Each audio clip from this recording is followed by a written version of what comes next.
Darag baki nga mong kuha gabi eh. Ang luha na mo. Ang luha mi sa sapa. Okay, guys. Baki gabi eh guys oh. Parang daghan na. Wow.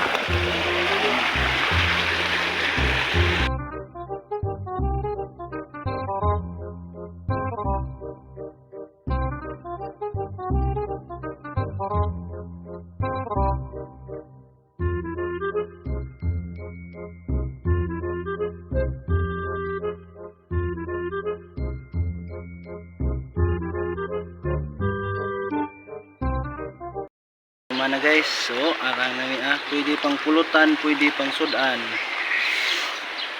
Froggy. Lutuin kung kuhain mo muna yung mga tiil niya o ganyan ganito guys, so kuhain mo na yung mga tiil. Okay, Yan, ha. kunin mo na yung mga tiil kasi yun yung mga naglalakad sila na may huhugaw yun. What? Okay. Sarap. Wow. Yan na guys, suma na guys. Okay. Ready to cook na oh. Wow, sarap. Wow. Froggy, sarap. Pag inaadobo o ginataan. Okay, luto na ta. A few moments later. Okay, luto na ang adobo. Kaon na ta. Let's go.